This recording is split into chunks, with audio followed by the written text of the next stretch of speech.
that peace, that hope and optimism for peace. The Minister, James Cleverly. Thank you, Ms McDonough, and it's a pleasure to serve with you in the chair. I'm grateful for the honourable member for Liverpool Wavertree for securing this debate, and it has been echoed by a number of the speakers here today, and I will also join that chorus of support for what I think was a very important speech, as has been said, brought to this House at a very important time, and she delivered her concerns about the situation and her desire for improvement in that country very eloquently and very passionately. My honourable friend, the member for Chelmsford, is the Minister with responsibility for our relationships with Latin America and therefore Colombia. She is travelling on government business, but it is a pleasure to stand in her stead, and it gives me an opportunity to respond to the points that a number of honourable members have made during this debate. And I'm very grateful for the honourable gentleman, the member for Leeds North East, for being so assiduous in highlighting the contribution of each member that has spoken today. And I echo his thanks for their thoughtful contributions today. As has been said by, I think, almost everyone that's spoken today, the situation that Colombia has seen over a number of decades has been terrible. From the 1960s until 2016, Colombia endured what became the longest-running conflict in the Western Hemisphere. State forces, paramilitary groups, left-wing guerrillas, criminal gangs all fought, causing more than 220,000 people to lose their lives, and more than 5 million people were forced to flee their homes. Last November, Colombia marked 5 years since the signing of the peace agreement, and remarkable progress has been made in that time. There are still, of course, challenges, and I will address those later on in the speech. But security conditions in much of the country are now considerably improved, and thousands of ex-combatants have rejoined civilian life. Colombia's transitional justice system, formalised in the peace agreement, continues to put victims at the heart of the truth and reconciliation process. And this year will be another turning point on this path for the Colombian people. And as has been mentioned by a number of the speakers today, we look forward to seeing the final report from the Truth Commission in June of this year. And we expect the first sentences to be handed down by Colombia's special jurisdiction for peace.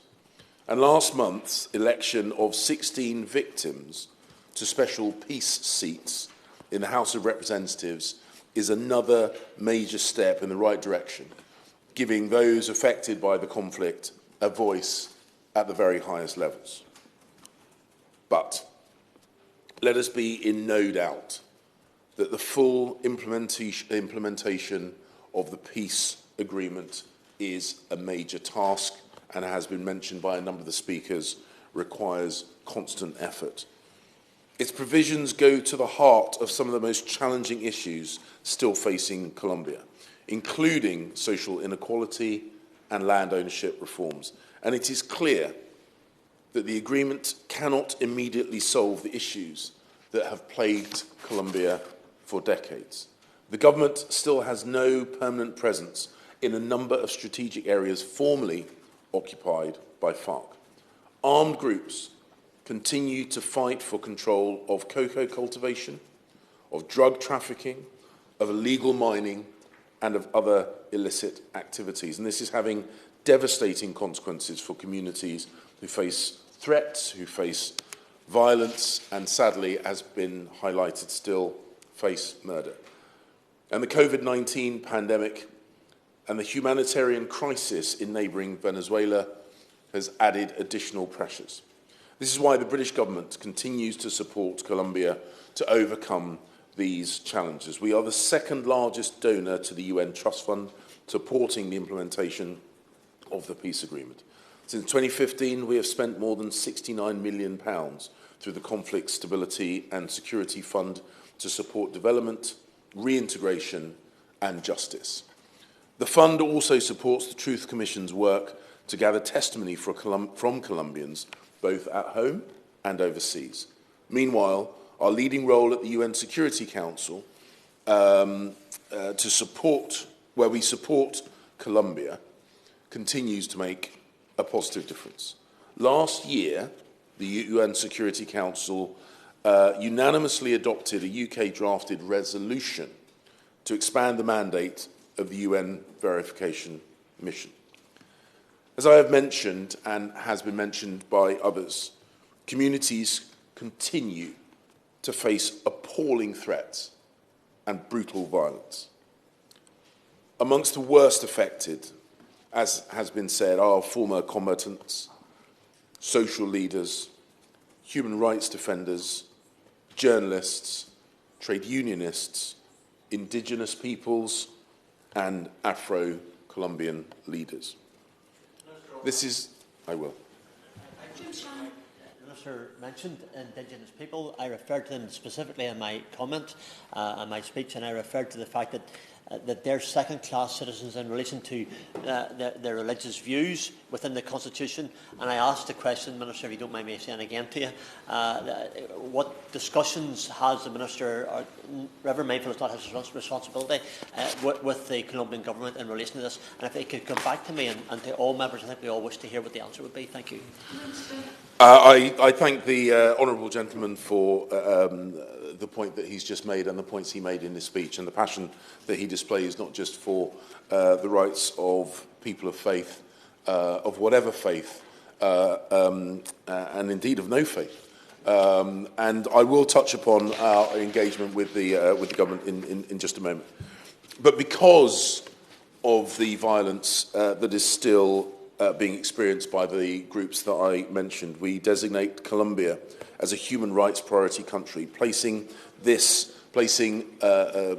addressing human rights at the heart of our diplomatic engagement. We regularly raise human rights issues as well as specific cases of concern directly with the Colombian government. Just last week, my noble friend Lord Ahmed of Wimbledon met with President Duque to discuss peace, security and human rights ahead of the latest UN Security Council briefing on Colombia. And last February, my colleague, the Honourable Member for Chelmsford, discussed human rights issues with Vice President Ramirez. I will seek to get details on the point about support and the protection of indigenous peoples from the meetings that they had. We consistently call on the Colombian government to strengthen the institutions that investigate and prosecute the perpetrators of human rights abuses. We also engage with stakeholders and affected communities. UK Aid has supported a network of sexual violence supervisors to document 1,200 cases that are now being considered by the Special Jurisdiction for Peace. Our Preventing Sexual Violence in Conflict initiative also plays an important role, working with our international partners. Over the last year, the UK has funded 3 projects in Colombia, helping to strengthen justice and accountability for survivors. The projects have enabled survivors to access legal aid and monitor their cases that they have brought through the Special Jurisdiction for Peace. And UK funding has enabled male survivors of sexual violence who face specific barriers to accessing justice to bring their cases forward. As Colombia begins its recovery from the pandemic, the UK also supports opportunities for its citizens. Since 2011, we have provided more than £240 million of climate finance to Colombia to halt deforestation, and to promote greener supply chains. Not only does this help tackle some of the root causes of violence, but it also protects the beautiful environment of that country. Our Andean Free Trade Agreement also has an important role to play in advancing human rights. The agreement includes provisions that ensure that we can directly raise issues with partner countries where we believe there have been violations of workers' rights or environmental commitments, and I can assure the honourable gentleman we will make sure those are enforced. As Colombia looks ahead to the presidential elections next month, we call on all stakeholders to ensure that they are peaceful and inclusive and that the elected parties maintain their commitment to the peace agreement. Colombia's success over the past 5 years serves as an important reminder that the resolution of differences must only be done through peaceful dialogue. And let me end by assuring members of our continued commitment to support peace and human rights in Colombia.